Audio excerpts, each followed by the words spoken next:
If you're driving, please remember to use your car's Bluetooth speaker while listening to the AM Drive. Sports talk is not worth your safety or the safety of others. Grab your popcorn and sit back. Jump the gun. Oh, no, give me more than that. Okay, go this way. That was dumb. We are out. How could I tell you when nobody wants to? Your faded words I will choke. Happy Top 5 Tuesday to everyone in the sports universe. It is July the 12th, 2022. This is the AM Drive on Twitter, YouTube, and Facebook, and I am live. For regular co-host Aaron Crouch, I am Michael Carbella saying hello and good morning. I want to first start off by saying this. Yesterday's show was not able to go forward because of connection issues.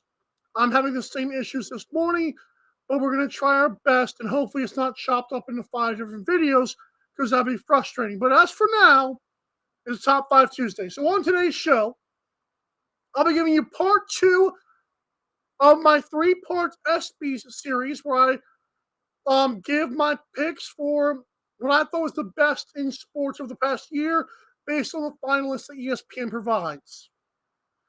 I'll also talk about Damian Lillard signing another record-breaking contract to remain with the Portland Trail Blazers.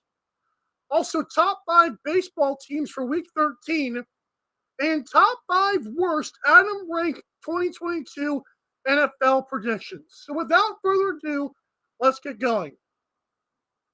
Support our show in the easiest way and also the most efficient way. Go to amdrive.online and buy our merchandise. Wear our faces, drink our faces, please.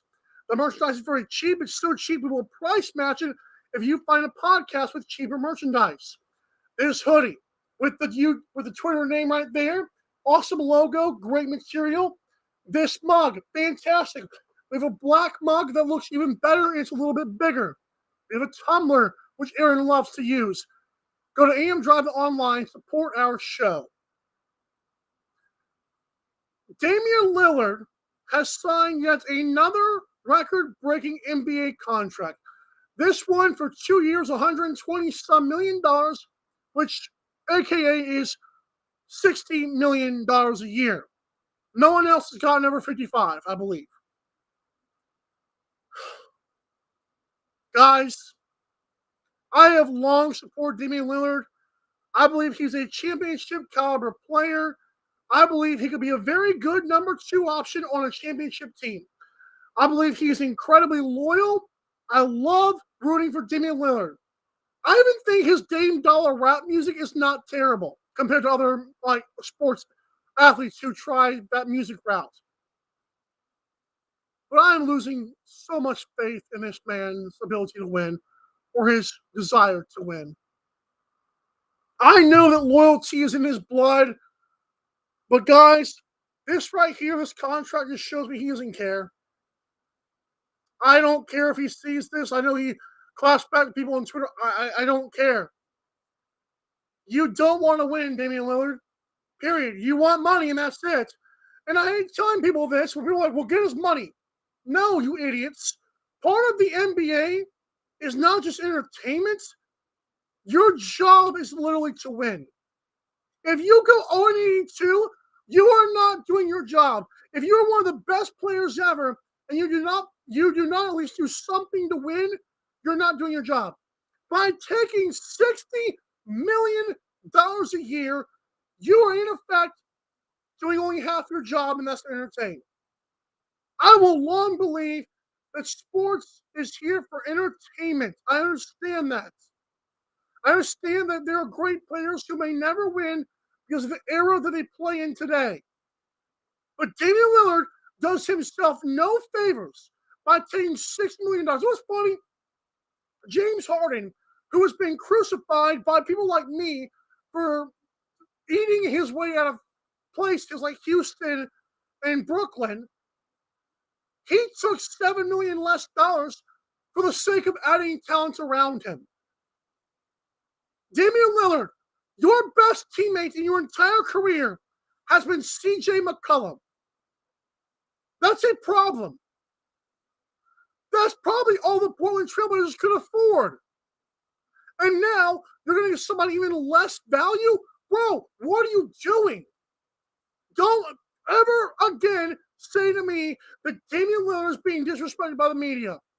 He did this to himself. I hate saying it. I cannot stand saying what I just said. That Damian Lillard does not want to win. But I'm done with it. I'm done with the guy. You cannot. He has been paid so much money over his career with nothing to show for it. And now he shows once again why that is because he'd rather take a bunch of money than have a team built around him. What's the point of playing sports, man? Listen, you can entertain all you want to. You can play good all you want to. If you do not take steps in order to win, why do you play sports? People have asked me before why I didn't play sports in school. Yeah, part of the reason is I don't want to get involved in those kind of activities when I've got bigger things to focus on. But another reason is if I want to play sports, I want to give it 24/7, 365. Okay? If you're playing sports, the main goal is to win. Period. Again, some players will never win like Charles Barkley because they just weren't dealt a good hand or whatever. But Damian Lillard has the chance to make people better around him and says, "Now I'm gonna take $6 million." Why, Damian? Are you broke? I am very, very find that hard to believe that Damian Lillard needs money. I guarantee you he does not. So what is he doing right now besides being greedy? Come on, man. That's a lot of money. And you're in Portland, which is already devoid of free agent want to. And here you are, now let's take the money. And sit down, moron. If you don't want to win, I'll find someone else that does. And the Trailblazers, to me, are also kind of stupid for this as well. Yeah, I'll give 95% to Damian Lillard, but a 5% of this is like, does Portland even care about winning? Yeah, I mentioned a couple of weeks ago that you got to hold on to this kind of dude, but not for $60 million, man. The max extension is there. I get like to help keep you selling tickets, but man, when are you going to want to win, guys? Because this ain't it. Both parties could care less. And if there are, I've never met one, but if there are Portland Trailblazers fans out there in Oregon, I would feel shot to the heart right now because my team just does not care. Why would I go to games if they don't even care if they win on a given night? Because that's what this is. There is no other way around this. You cannot chop us any other way than this guy just doesn't want to win. And the team could care less about it either. Oh, Kobe got Damian Lillard. Oh, Kobe sell tickets. Okay, and? Okay.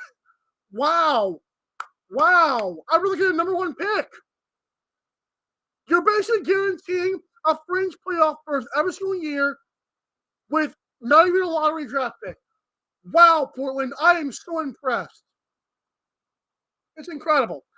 I am doing my ESPYs awards because I believe on July 26th, these things will air on ESPN or ABC finally. On Friday, I did best men's athletes. I gave it to Shohei Ohtani. Record-breaking performance, I gave it to Allison Felix, passing Carl Lewis with 11 track and field medals. Championship performance was Cooper Kupp of the Rams in Super Bowl 56. And the best play was one-armed Hansel Emmanuel, his windmill dunk in high school. Okay, so let's get into it. Part 2. The best team. It's between Georgia football, Oklahoma softball, the Rams, the Braves, the Chicago Sky, and the Golden State Warriors. Now, first off, I would like to say it's not Oklahoma softball because they've been good for like freaking 25 years. The Rams, they won a Super Bowl. That's good, but there were other teams. I've heard the Bengals were not the best matchup for them. The Braves, they acquired a bunch of people with a trade deadline, could care less. The Chicago Sky, from the WNBA, and they didn't dominate anybody. The Golden State Warriors. Again, I feel like there are better teams out there, like John Morant's Grizzlies or even the Miami Heat, for crying out loud. Georgia football, that's a tough one. But even they were struggling with Alabama. I know it's Alabama, but you get it. My number one team is the Colorado Avalanche. In order to win the Stanley Cup final, they had to knock down the two-time defending Stanley Cup champions. The Tampa Bay Lightning would not die. They swept the team in the playoffs. They beat good teams in the playoffs, and the Avalanche had to do it. They had to break through, and Cale Makar and Nathan MacKinnon did just that. They withstood the pressure and won pretty handily, I'd say. So Colorado Avalanche are my best team. The best game is between UConn women's basketball defeating North Carolina State in the Elite Eight. Did not watch it. Kansas men's basketball rallying from 16 down to beat Baylor. That was fantastic. Alabama defeating Auburn in the Iron Bowl. The bowl does not count. It's just what they call the game. But it was fantastic. It was not good until the last 5 seconds of the fourth quarter. But my best game, if there's any doubt, this game literally required a rule change. The NFL literally changed the rule of overtime because of this game. The Chiefs and the Bills in the AFC divisional round. Such electricity. Loved every second of it.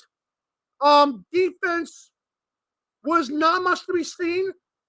But hey, fantastic game all around. And now in the playoffs, we get more than one possession in overtime. And finally, the best college male athlete was between Maryland lacrosse's Logan Wisnauskas, Bryce Young of Alabama, Dante Povera of Georgetown soccer, and Chet Holmgren of Gonzaga basketball. Chet Holmgren underachieved with Gonzaga. That team just crapped its pants. Bryce Young, best quarterback at Alabama, is the equivalent of saying best wide receiver at LSU. Like, come on, man. Or like best wide receiver at BYU. Like, no one, come on.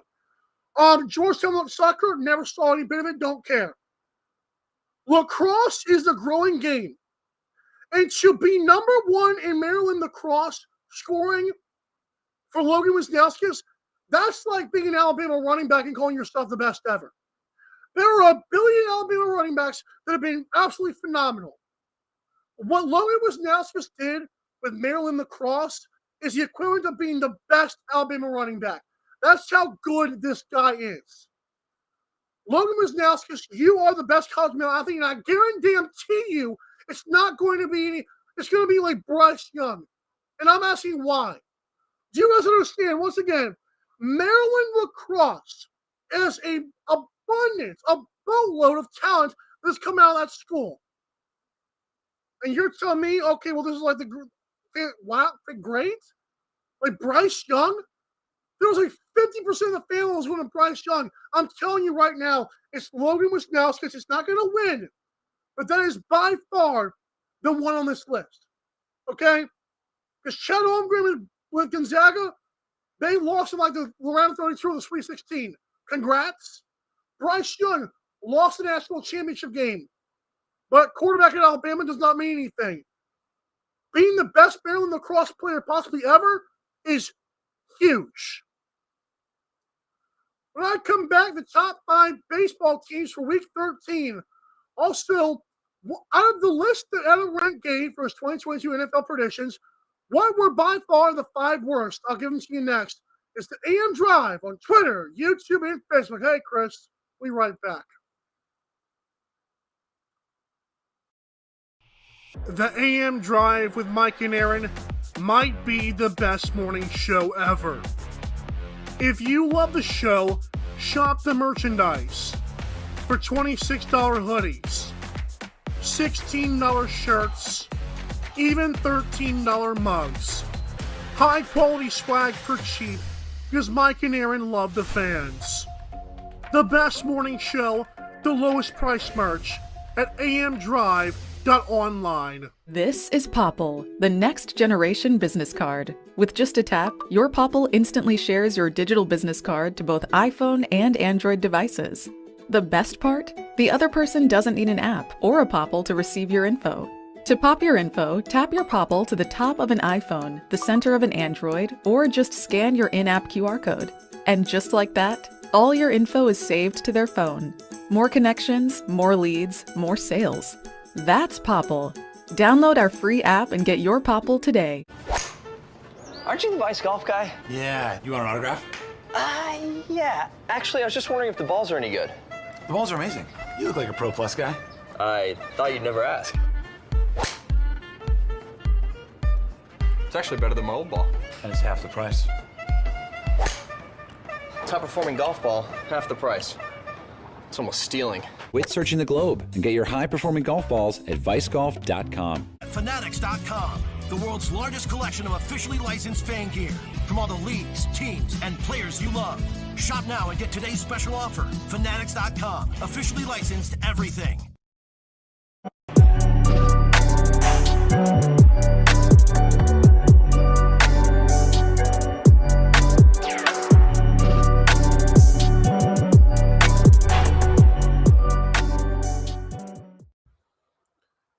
Next time you buy a jersey from your favorite player, your favorite team, go to MikeandAaronDrive.com and click the Fanatics logo.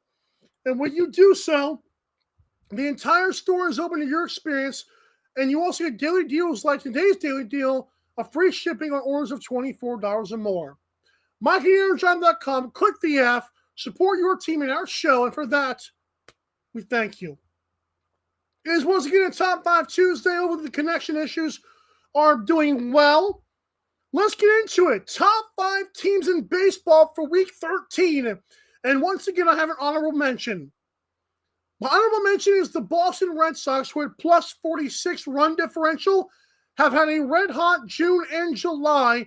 They're catching a lot of good teams by surprise. I believe they took 1 or 2 from the Yankees, so that was big. Number 5, the Atlanta Braves. This is their best.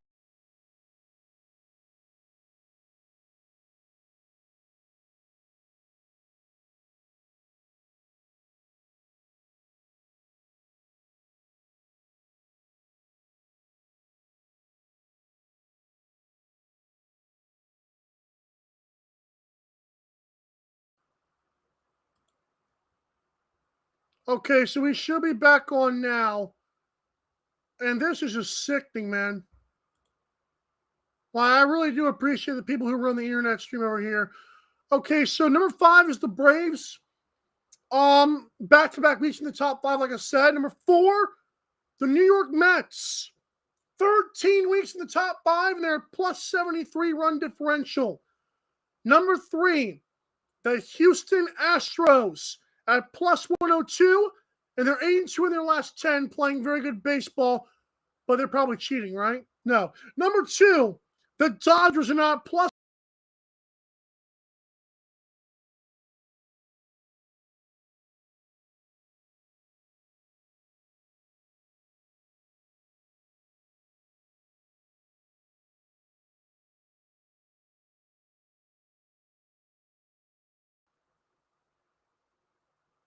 This is dumb. Number 1 is the Yankees. So I'll run through it again here if it's not running through. Yankees at 1, Dodgers 2, Astros at 3, Mets at 4, Braves at 5, Red Sox are the honorable mention. Now, top 5 worst Adam Rank predictions. Now, every year, got to give the man credit. Adam Rank, the Chicago Bears fan, tells people, predicts every single game on NFL Network, okay, for the upcoming season. So, let's get to his top 5 worst. And I thought this was pretty brutal. Number 5, the Broncos finishing 12-5. Can someone explain to me why everyone and their sister in the national media wants Russell Wilson to play well with the Broncos? Like, Russell Wilson is a first 8 games of the season quarterback. Yeah, I like Russell Wilson. I think he's incredible. But he's not anywhere near what the media has painted him out to be, and that's the savior of the Broncos. Broncos defense will only get worse. You're losing Von Miller. Their offense, they got Jerry Jeudy. Okay, he hasn't done anything since he's got into the league besides being injured. They have Melvin Gordon, who has not been good for about 3 years since he was with the Chargers. So Broncos dominating the AFC West at 12-5 is kind of stupid and kind of media friendly there. Number 4 of his worst predictions, the Baltimore Ravens finishing 10-6-1. Predicting a tie is stupid as it is. I think it's a dumb move. I think that if you're going to make your predictions, because a tie is a possibility does not mean you have to predict it as an outcome, okay? But only 10 wins for a team that was phenomenal last year. They've only gotten better adding people. Come on, man. Number 3. Hey, newsflash, Bears fan Adam Rank predict the Bears to win 10 games? Oh, come on, man. 10 games for the Bears. Stupid. That's pretty funny, actually. I'm sorry. Number 2. This one is the reason why I wore the Colts hat today. Adam Rank says Matt Ryan and the Colts will go 9-8. In a very tough AFC, 9 wins is a good record. No, Adam Rank, it's not. The same guy who has the Falcons to go 2-15 after losing Matt Ryan thinks the Colts will not even get better with the same quarterback. Are you kidding me? If Matt Ryan is that good that he leaves the Falcons to go 2-15, why did the Colts go 9-8? That does not even make sense. There's no consistency there. And the Colts, by the way, with Matt Ryan, people will be shocked. I will put that on my grave. This is one of my guarantees. The Colts are going to win at least 10 games. Come on, man. And number 1, this was the dumbest of them all. He has the Chiefs going 10-7, which is good enough for last in the AFC West and missing the playoffs. I'm here to tell everybody right now. The same morons that say that Tyreek Hill is going to him going away from the team is the reason why the Chiefs are going to lose. When Patrick Mahomes got there, that's when that dude's career took off. Why do we think that Mecole Hardman and Byron Pringle and other fast guys cannot play well? You don't think Juju is going to play better actually having a quarterback that can throw the ball, unlike Ben Roethlisberger his last couple of years? Like, come on. There is no way that Tyreek Hill's absence just all of a sudden Andy Reid forgets how to call an offense. Oh, wait. He made Donovan McNabb good. He made Patrick Mahomes a Super Bowl champion. Oh, okay. The defensive coordinator, I believe, is still the same guy. So what are we doing here? Again, Tyreek Hill was never, ever that dude until Patrick Mahomes got there. So why would him leaving be a problem? I'm just still understand people's. You have to think, man. So many media members like Adam Rank will try to create some crap, like Skip Bayless and Adam Rank. They'll run with this bull crap. I'm like,